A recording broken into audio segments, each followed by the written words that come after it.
बातमीपत्राच्या सुरुवातीला एक मोठी बातमी। भ्रष्टाचाराच्या आरोपांवरून कृषी मंत्री अब्दुल सत्तार हे आक्रमक झालेले आहेत आणि या प्रकरणी ते विरोधी पक्षनेते अंबादास दानवे आणि चंद्रकांत खैरे यांना नोटीस पाठवणार आहेत। 150 कोटींच्या टेंडर प्रक्रियेमध्ये माझा काहीही संबंध नाही, मात्र तरीही मला टार्गेट केलं जातंय असं सत्तार यांनी म्हटलेलं आहे आणि वारंवार भ्रष्टाचाराचे आरोप केले जात असल्यानं त्यांनी अंबादास दानवे आणि चंद्रकांत खैरे यांना नोटीस पाठवण्याचा निर्णय घेतलाय।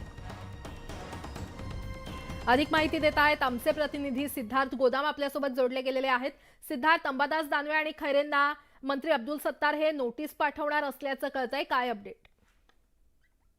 अब्दुल सत्तारांनी ही भूमिका घेतली कारण सामना वर्तमानपत्र आणि अंबादास दानवे यांनी सतत भ्रष्टाचाराचा आरोप केल्याचं म्हणणं अब्दुल सत्तारांचं आहे आणि शिवसेना उद्धव ठाकरे गटाचे ज्येष्ठ नेते चंद्रकांत खैरे यांनी सुद्धा कृषी मंत्री आणि कृषी आयुक्त या दोघांवर 2000 कोटी वर्षाला वसूल केल्याचा आरोप सुद्धा संभाजीनगरच्या मीडियामध्ये केला होता। त्यामुळे अब्दुल सत्तारांचं म्हणणं आहे की सतत मला टार्गेट केलं जात आहे। 150 कोटीच्या टेंडर प्रक्रियेमध्ये माझा कुठलाही संबंध नसतो, प्रशासकीय काम आहे। त्यामुळे हे आरोप सगळे बिनबुडाचे आहेत आणि याबद्दल आता मी कायदेशीर पावलं उचलणार आहे असं म्हणत त्यांनी जे आहे या तिघांना सामना वर्तमानपत्र, अंबादास दानवे आणि चंद्रकांत खैरे यांना उद्या ते लीगल नोटीस पाठवणार आहेत। कारण आज संध्याकाळी ते संभाजीनगरमध्ये पोहोचून त्यांच्या वकिलांच्या टीम सोबत ते चर्चा करणार आहेत आणि त्यानंतर नोटीस तयार करून या तिघांना ते कायदेशीर नोटीस पाठवली जाणार आहे। निश्चितपणे त्यांनी आता जरी बोललं असलं तरी हे खरंच ते उद्या नोटीस पाठवतात का हे पाहणं सुद्धा गरजेचं आहे। कारण अब्दुल सत्तार हे ज्यावेळेस अशा पद्धतीची भूमिका घेतात त्यावेळेस त्यांना मानसिक त्रास झाल्याचा सुद्धा त्यांनी हे केलं की माझा काही संबंध नसता माझ्यावर भ्रष्टाचाराचा आरोप होतोय, त्यामुळे कायदेशीर पाऊल उचलण्याचं त्यांनी ठरवलंय। बरं सिद्धार्थ, धन्यवाद या सविस्तर माहितीसाठी।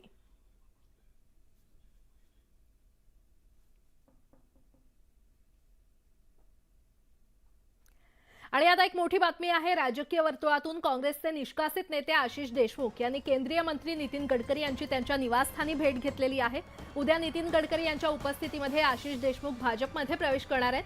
पक्षविरोधी भूमिकेचा ठपका ठेवत आशिष देशमुख यांच्यावर काँग्रेसकडून कारवाई करण्यात आली होती आणि काँग्रेसमधून निष्कासित करण्यात आल्यानंतर आता ते पुन्हा एकदा भाजपमध्ये प्रवेश करणार आहेत। या पार्श्वभूमीवर ही भेट महत्त्वाची मानली जाते।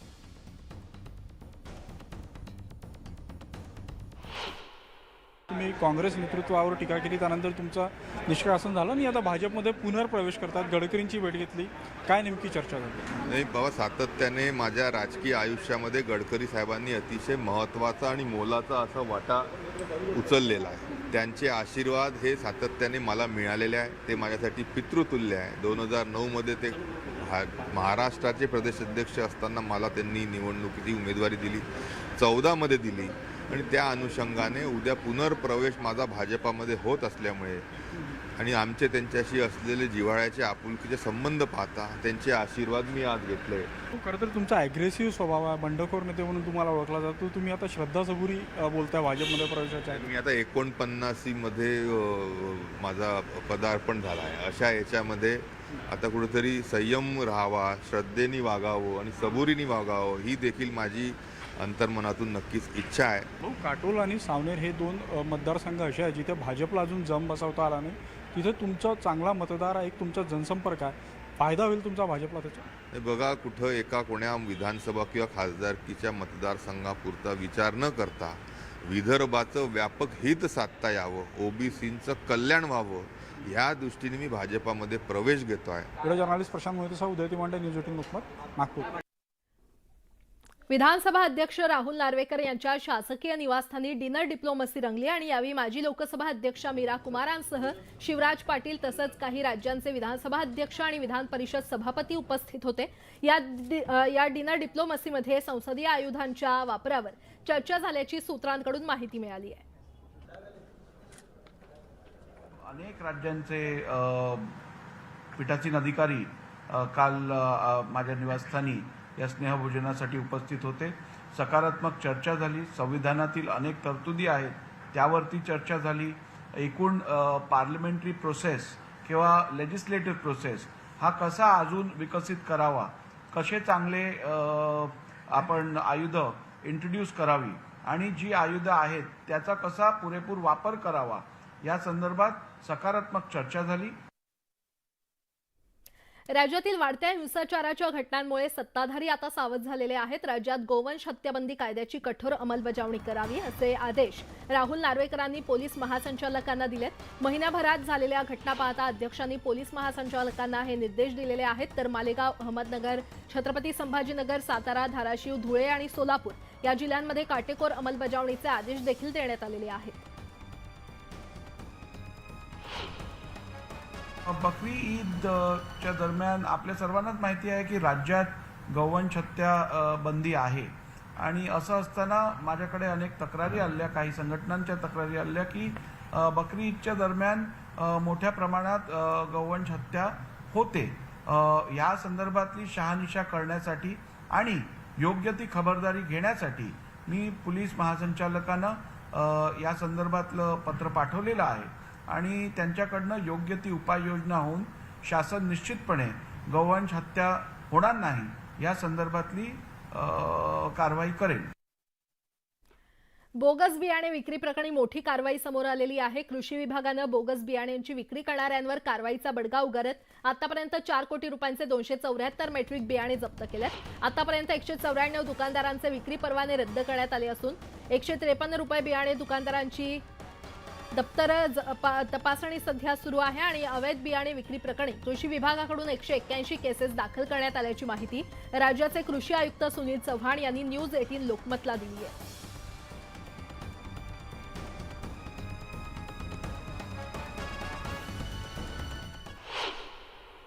3 दिवसापूर्वी नांदेडमधील नायगावला सोयाबीनचा अशा पद्धतीनं एक बोगस बियाण्याचा साठा आपल्याला आढळून आला. वर्ध्याला कपाशीच्या अनुषंगानं बोगस बियाण्याचा साठा जो आहे तो आढळून आला. जालन्यामध्ये आपल्याला काही ठिकाणी कीटकनाशकाचे देखील असे हे आढळून आलेले आहेत. 6 कोटी रुपयाचे अशा पद्धतीच्या ज्या बोगस निविष्ट आहेत किंवा चुकीच्या निविष्ट आहेत त्या आपण त्या ठिकाणी जप्त केलेल्या आहेत. जवळजवळ 25 कोटी रुपयाच्या वरच्या मालाला आपण स्टॉप सेल दिलेला आहे. हा ओव्हरऑल कारवाई आतापर्यंत जी ह्या मागच्या 15-20 दिवसामध्ये झालेली आहे ती आहे. यवतमाळमध्ये शेतकऱ्यांची लूट सुरू असल्याचा प्रकार समोर आलेला आहे. दत्त चौकातील कृषी केंद्रातून बियाणे खरेदी करताना शेतकऱ्यांची लूट होत असल्याचा आरोप होतोय. बियाण्यांच्या 850 रुपयांच्या पाकिटासाठी 1200 ते 1400 रुपये मोजावे लागतात. दरम्यान कृषी विभाग याकडे दुर्लक्ष करत असल्याचा आरोप होतोय.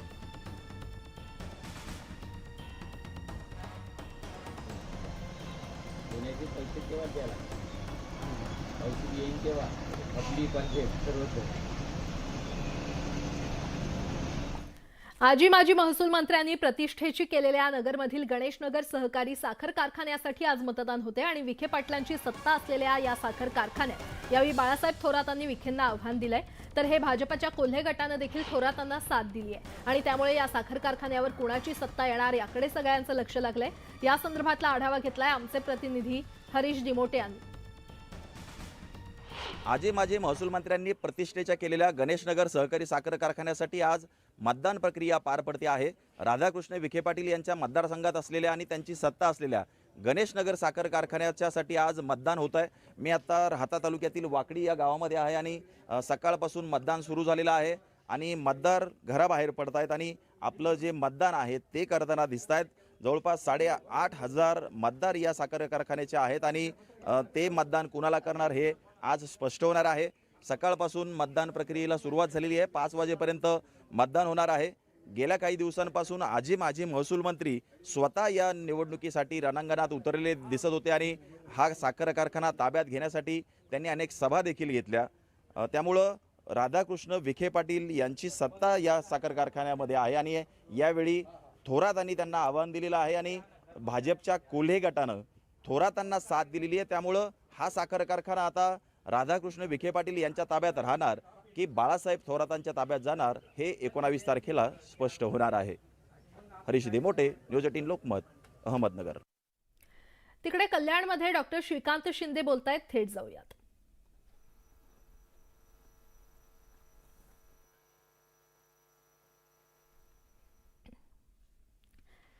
कल्याण पूर्वेमध्ये सध्या भूमिपूजन कार्यक्रम पार पडतोय आणि या कार्यक्रमात खासदार डॉक्टर श्रीकांत शिंदे यांनी हजेरी लावलेली आहे आणि तिथे श्रीकांत शिंदे बोलत आहेत. हक्काचं मिळेल आणि नंतरच युटाईप रोड, कारण की हा युटाईप रोड होणंही गरजेचं आहे, कारण की कल्याण ईस्टचा पूर्ण परिसर जो आहे तो या ठिकाणी युटाईप रोडवरून स्टेशनकडे या ठिकाणी जात असतो. तर जेव्हा रस्ते रुंद होतील तेव्हा आपलं शहर पण जे आहे हे चांगलं होईल, आपल्याला ॲक्सेसिबिलिटी मिळेल. आपण जर पाहत असाल या कल्याण लोकसभेमधील सगळे रस्ते आपण सिमेंट कॉन्क्रीटचे करायला घेतलेले आहेत. त्याच्यामुळे जे यातायात सेवा जी आहे, आपण जे रोज प्रवास करतो, खड्डेमुक्त प्रवास आपला झाला पाहिजे. पाऊस आला की खड्डे पडले नाही पाहिजे. आपण कल्याणशील रोड पाहिला की किती कमी कालावधीमध्ये जो आहे तो आपण कल्याणशील रोड जो आहे तो पूर्ण शिळफाट्यापासून तो रांजणोली नाक्यापर्यंत केला.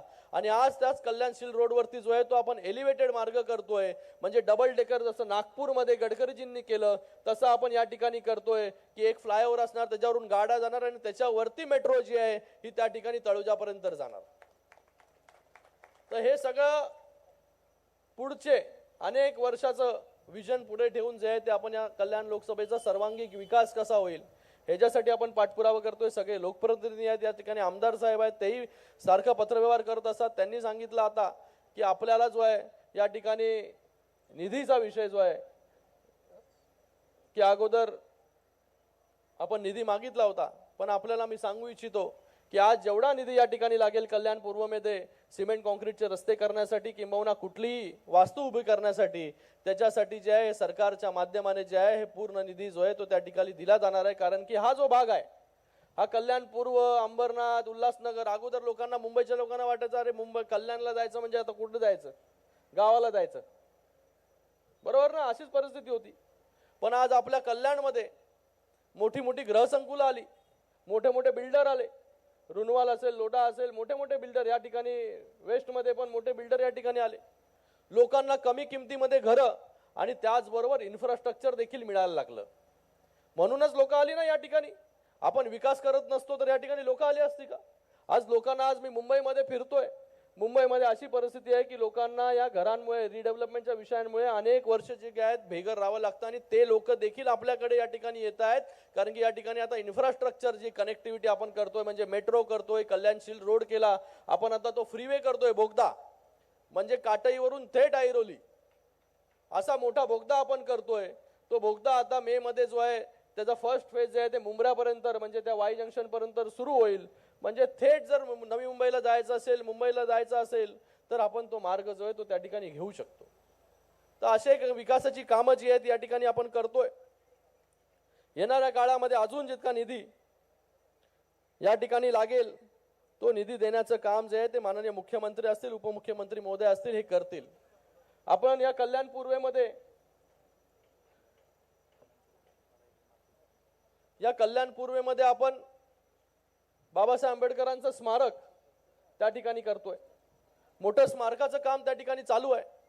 तेही गेले अनेक वर्ष रखडलं होतं, पण तोही विषय जो आहे तो आपण मार्गी लावला आणि आपण येणाऱ्या पुढच्या जयंतीच्या अगोदर जो आहे हा त्या ठिकाणी हे मोठं देखणं स्मारक जे आहे ते उभं राहील. त्याचं काम जे आहे हे पूर्ण जोरात चालू आहे. मध्ये माननीय मुख्यमंत्री महोदय आले होते, त्या ठिकाणी आपण आगरी कोळी वारकरी भवन उभं करतोय, त्याचं भूमिपूजन केलं. आपल्या या पूर्ण पंचकृषीमध्ये असं देखणं आगरी कोळी वारकरी भवन जे आहे ते होणे नाही, इतकं चांगलं आगरी कोळी वारकरी भवन त्या ठिकाणी होणार आहे. असे अनेक कामं जी आहेत या सरकारच्या माध्यमाने या ठिकाणी होते. गेले 11 महिन्यामध्ये आपण पाहत असाल की गेल्या 2.5 वर्षामध्ये जी सगळी कामं ठप्प होती, पूर्ण महाराष्ट्राचा विषय मी बोलतोय, की ती कामं पुन्हा सुरू करण्याचं काम, त्याला रुळावर आणण्याचं काम जे आहे ते आपल्या सरकारने केलं. कारण की आपलं हे सरकार जे आहे हे दिवस रात्र जे आहे त्या लोकांसाठी या ठिकाणी काम करत आहे. सरकार आपल्या दारी काम असेल, सरकार आपल्या दारी कार्यक्रम आपण बघताय की कोल्हापूरमध्ये काल परवा बघितला आपण, 50,000 लोक त्या ठिकाणी लाभार्थी होते आणि त्या ठिकाणी एकाच वेळेस एका छताखाली 50,000 लोकांना लाभ देण्याचं काम जर कोणी केलं असेल हे पहिल्यांदा आपल्या सरकारने केलं, शिवसेना आणि भारतीय जनता पार्टीच्या सरकारने.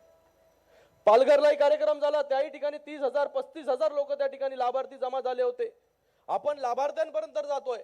शासन आपल्या दारी असंच आपण म्हणत नाही, सर्वसामान्यांचं सरकार आपण असंच म्हणत नाही की सर्वसामान्यांचं सरकार म्हणजे सर्वसामान्यांपर्यंत आपल्याला जायचंय. म्हणूनच सर्वसामान्यांचं सरकार आहे, म्हणूनच सर्वसामान्यांचे मुख्यमंत्री या ठिकाणी आहेत, म्हणूनच सर्वसामान्यांपर्यंत योजना घेऊन जाण्याचं काम या ठिकाणी आपण करतोय. लोकांच्या आयुष्यामध्ये थोडाफार बदल जा का होईना हा आपल्यामुळे झाला पाहिजे, हा उद्देश जो आहे माननीय मुख्यमंत्री महोदयांचा त्या ठिकाणी आहे. म्हणूनच एवढ्या मोठ्या प्रमाणामध्ये जे आहे ते आपण कार्यक्रम या ठिकाणी राबवतोय. माझ्याही मतदारसंघ आपल्या कल्याण पूर्वेमध्ये आपण सगळ्यात अगोदर आठवतो आपल्याला, अगोदर आपण कार्यक्रम राबवला सरकार आपल्या दारी, की त्याच्यामधून आपण 20,000 लोकांना या ठिकाणी लाभ मिळवून दिला. पुन्हा आता जो आहे तो हा सरकार आपल्या दारी आपल्या मतदारसंघामध्ये आपल्याला कार्यक्रम राबवायचा आहे. मी सगळ्याच कार्यकर्त्यांना नगरसेवकांना पुन्हा या ठिकाणी सांगू इच्छितो की पुन्हा एकदा जे आहे ते आपण सगळ्यांनी याच्यामध्ये सक्रिय सहभाग घ्या आणि लोकांपर्यंत पोचा आणि लोकांपर्यंत ज्या ज्या योजना आहेत त्या योजना घेऊन जाण्याचं काम जे आहे ते आपण या ठिकाणी करा. कारण की लोकांना माहिती नसतात की आम्ही कुठल्या योजनेसाठी पात्र आहोत. जर लोकप्रतिनिधी त्यांच्यापर्यंत गेले तर लोकांपर्यंत शासनाची कामं जी आहेत, शासनाच्या योजना ज्या आहेत त्या ठिकाणी पोहोचू शकतील. या कल्याण पूर्वेमध्ये आपण उत्तर भारतीय भवन पण करतोय आणि मराठा भवन पण करतोय. दोन्हीही गोष्टी ज्या आहेत या ठिकाणी मागणी होती आणि या दोन्ही गोष्टींची मागणी जी आहे ती आपण त्याची पूर्तता केलेली आहे त्या ठिकाणी. तर बोलण्यासारखं खूप आहे या ठिकाणी, निधी भरपूर आणलेला आहे, आपण कामं खूप करतोय. येणाऱ्या काळामध्ये अजून कामं आपल्याला करायची आहेत. आज या ठिकाणी आणि यासोबतच बुलेटिनमध्ये एक छोटासा ब्रेक. पाहत रहा न्यूज 18 लोकमत.